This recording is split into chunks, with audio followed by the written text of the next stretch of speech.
live at Hive Life 2023. This is Laura. Laura Urban, yes. Laura Urban. And Werner, Mike is your husband, correct? Mike Conley, yes. Yeah. Bonus. Urban, wait, Urban Honeybee. That means it's named after you, not your husband. I'm the beekeeper. You're the beekeeper? Yes. That's brilliant. That's why I'm buying this thing. Okay, there you go. She's buying this. I bought this thing. Yeah. Okay, so we're going to go through a quick tutorial on just basically how to operate it and how to run it so that when Laura gets home, she knows how to use her easy loader. So, first off, we're going to your outriggers to the outside. I purposely put this underneath here because I'm an idiot and I run into things. I don't like metal hitting my hips. Okay. So when you get here, you put the pins from the bottom. That's the easiest way. If you can find the hole, pin in. Okay. And these are a little larger legs than you usually use. They'll drop to the ground, they'll drop even further. All you really have to do is as soon as you contact the ground, that's good enough. That's all you need for it to move. It might feel a little bit loose, but that's as much as you need because that's going to still stop it from rocking back and forth. How far does this extend? It will extend another about 4 inches beyond that. So, yeah. So don't hit a major pothole. Yeah, if you hit a major pothole, it's not a bad idea if you carry blocks that's like 2x6 along, just to throw underneath it. If that way, if you do find a spot where it's a little bit harder to reach, you can get to it. But you have this, plus you'll have another like 18 inches of drop, so you'll be able to get it at quite an angle. Like even if you're quite deep on one side, you should be able to get it to the ground. So, and when you're done with that, in here you have your on-off switch. Okay, and this is your battery. If you turn this off, that will disconnect the batteries from the easy loader. See your meter is dropping because you're moving voltage to the easy loader. Okay, when you turn that back on, it goes back up and it tells you your voltage. That's one of the first things. If you're having problems with the easy loader, that's the first thing I'm going to ask you is what's your voltage read. Okay. Because if it drops below a certain voltage, everything's going to stop working. So when I'm storing it, do I turn this off? If you're only storing it briefly, I would just plug it in. This is a battery reminder. If you press this button, it will show you. You can come in closer, right? If you press this button, it will show you how full your battery is. Blue means that you've got a full charge in your batteries. Okay? It's built with an extension cord. You just plug an extension cord in here when it's parked at overnight, and it will charge your batteries for you overnight. Okay. Okay. So that means that you've got a full charge. It does have a charger from your truck. Okay. So that it's charging, but this is only about 2-3 amps. It's a trickle charger, really. It's not meant to really charge up your batteries a lot. It's more like for RVs, so when you're driving long distance, you charge your batteries. So it will add a little bit during the day as you're driving between your yards, but it's not going to charge up your batteries a whole lot. It's just like if I get into a jam or something, just to make sure I don't get into a jam. Yeah, all it's doing is basically because every time you go to a yard and you use it for a little bit, your batteries are going to drop a little bit. All this does is it kind of adds a little bit back into it in between yards. Okay. And this plug, this just goes into, like, say, my barn? Yes, absolutely. So that's a 110 plug. So all you do is take an extension cord from your outlet, plug it in there, and it will charge your batteries for you. So even if you're leaving it for a week, you can leave it plugged in. It's a battery reminder, so it won't overcharge. It will just charge them, and then it will kick out as soon as it recognizes that it needs to charge. It will charge them back up again. So we'll just keep them full all the time. Okay. So if you're storing it for winter, like storing it for months, it's not a bad idea to turn it off. But because in this unit here, this is what charges your remote for your Bluetooth. So if you know you're going to start using it, come and turn this back on, plug it in, make sure that it charges up your batteries so that your remote is charged, your batteries are charged. Do that a few days ahead. That way everything is charged up when you're ready to go. Okay.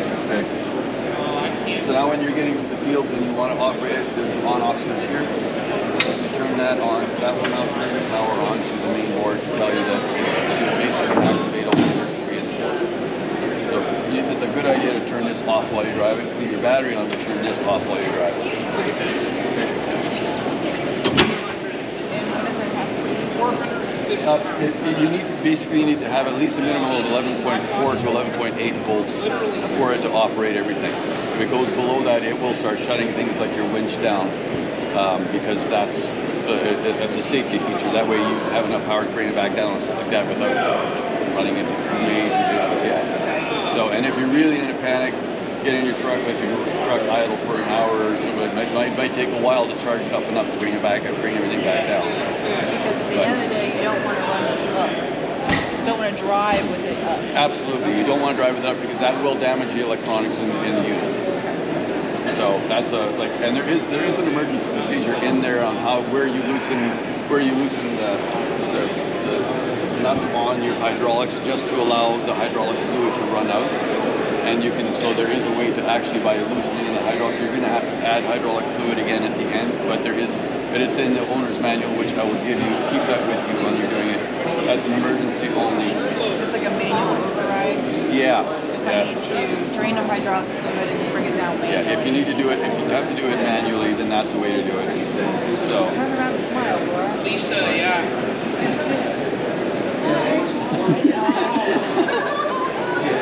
Thanks, Nina. There you go. Okay. There are, that one's already down, but there are 3 of them. There's two on this side, one on the other side. These have to be released. Raise it.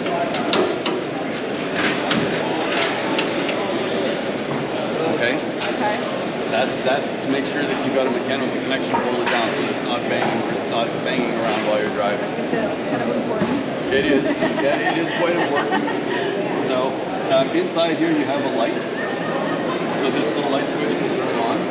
Some of them, this is a 3-way switch. It goes in the middle, it turns the lights on, it goes down, it turns them on. But this is just so that at night you can see what you're doing. It's easy to see what the controls are with the light on. So that little switch does that. Okay. Next you want to turn the machine on. Okay. Now everything is being powered up. So if we were to look inside the control box there, it's like the red and orange and green. It will go through a sequence of lights and then it will stop with the green light on and the orange light pulsing. The box. In the hydraulic cabinet. Oh. Okay. Okay. Sure. In here. Press these buttons to get it to open. Now you can see there's the green light with the orange light pulsing. Okay. That means that now the computer has fired up and it's completely ready to run. Let's just see that. Okay. Okay? But you don't physically look for that, do you? I don't unless I see problems. But it takes, when you turn on the power, it takes about 10 to 12 seconds for everything to actually go through the sequence of starting up, recognizing where everybody is. All the parts are running, everything's fine. If you don't see the green with the orange light, if there's a problem, then check that to see whether or not those lights aren't flashing. If they're flashing, the computer says everything's fine, we should be good to go. If they're not doing that sequence, then you want to give me a call and go, what's going on with the machine? Yeah. So.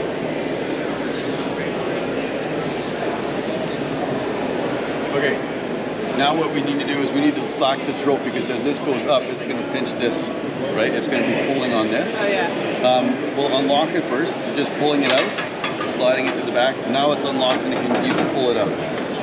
Okay, that's something else you want to make sure that when you're driving, you're putting this back in a spot so that it locks. There's 2 clamps here to hold it in so that it doesn't fall off and go bouncing down the road. And some people have lost theirs because they forgot to do that. Myself making a checklist that force myself to There's a handy dandy checklist right here. Oh, that's my checklist. Yeah, it's already added. It's in short form. Yes. Okay. And that's basically so when you know what you're doing, but it's the sequence. This has a short form of the instructions on how to do everything. Okay. Pack up and set it up and pack it back together. That's all there in a short form, so that it's a reminder of what you need to do. Okay. Okay. So we're going to use the winch down button. Just make sure we have enough rope. And if you bring enough rope down until you get to about, till it's about to the outrigger or your waist, that's about where you'll need to be. Okay, that should give you enough rope to put it up into position. Now we want to make sure the level is in the off position. Okay, and now we're just going to press the up button.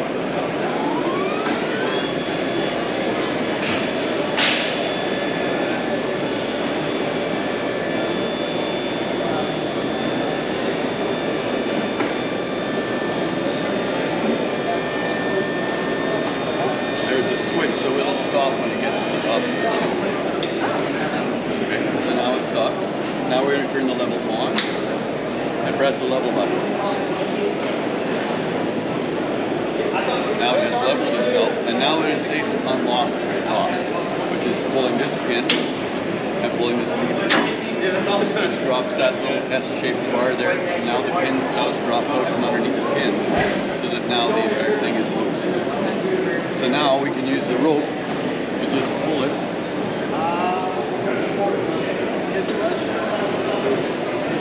Now, where we want it. So if you tighten up your rope a little bit, then you don't have to lift the 50 pounds to get it all the way out. Okay? You still have to make sure there's a little bit of slack so you can pull it out. And before we pull it out, we're going to do one other thing. We're going to pull it up slightly. And now I'm going to press the up button. So if you look around this side, you see on your remote the screen is blank. Okay? If you press the up button, it comes on and says it's disconnected. Press up to pair. So you press up again. Now it connects with the Bluetooth and your living room. Okay, so now you can operate the winch from here. So now you can tighten it up as you pull it out.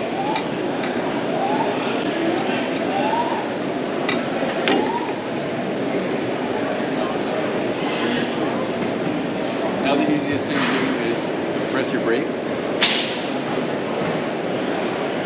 Find a brake spot on the seat there. Now you can put your torque. Which is pulling a pin in the back. Okay, that releases it. And just making sure it locks back in. And you do that to both sides. You can just turn the pin.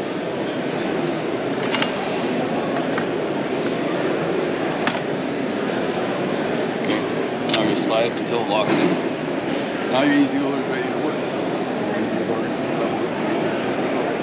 So we'll hit the brake, unlock it, take the tension off the seat, and now just put these. I tend to pull rather than push, but if you want to push, you can push for up, or pull on this side for up.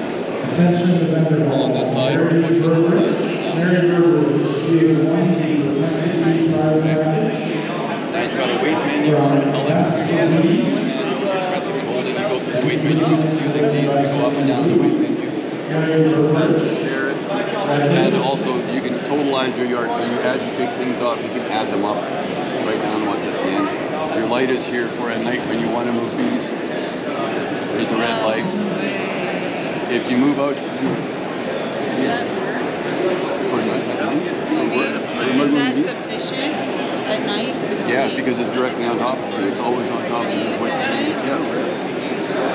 Yeah, no, it's a very useful thing. I don't have to shine my headlights anymore. No, and this is because it's red. In the red spectrum, the bees won't pick up on it as easily, and they don't see you as easily, so you won't get buggered as much as if you're using bright lights. That's awesome. Okay. If you're moving out and you're finding one of the good things to do is if you're going to work at a distance, right? Then when you pick up a heavy load and you find out that it's a little bit hard to walk with it, just press and hold the level button and it will level it again. That.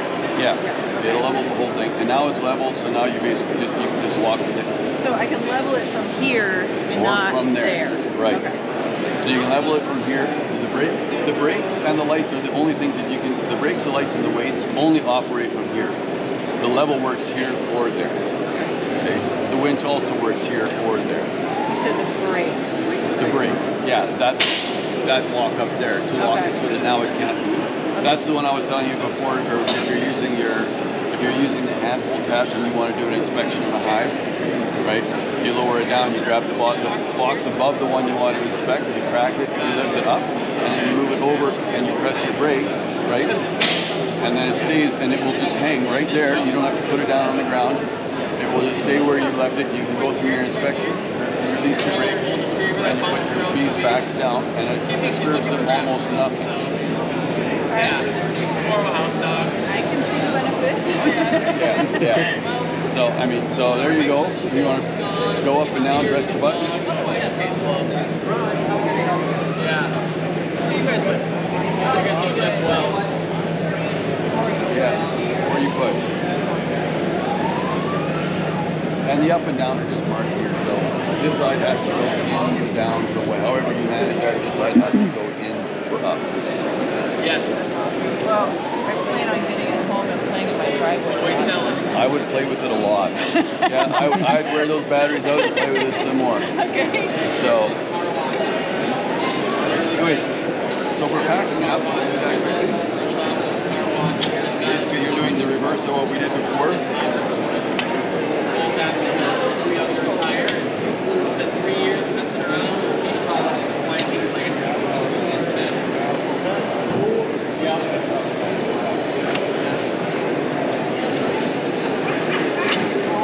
And then while it's at a nice height, we're going to put it right in back into the slot.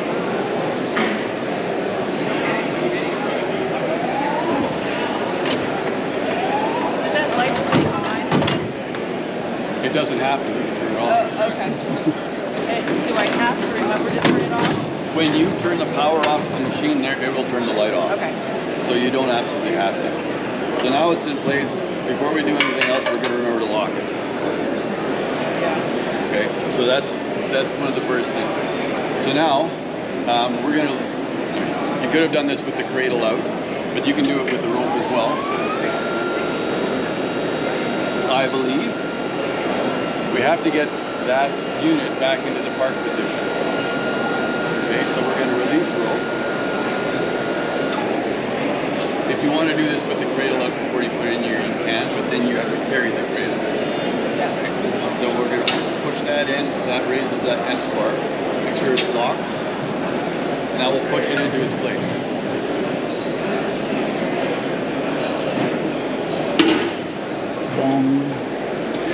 If I do that often, am I going to hurt it? Okay. It's really solid. Okay. I can see myself doing that. Yeah.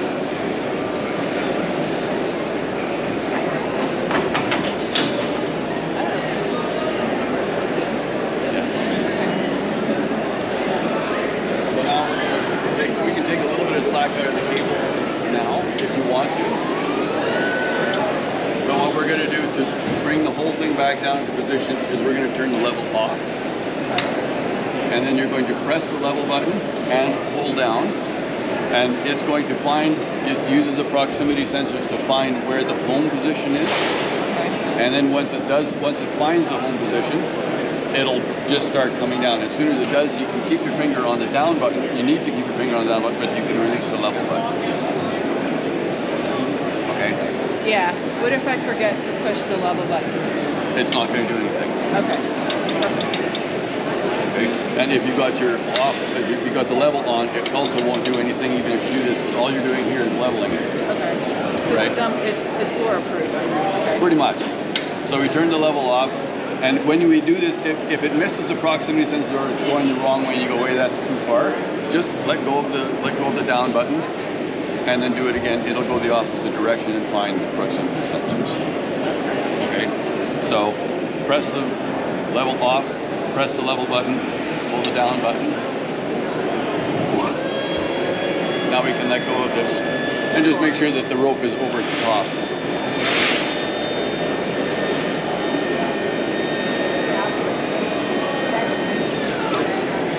Now it's tight. Now we'll tighten up a winch, the rope.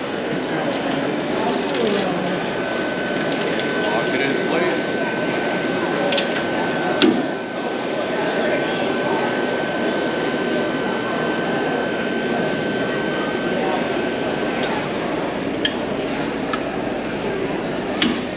Do the same thing on the other side. Lock that one in, and then we'll turn the machine off. Turn the light off.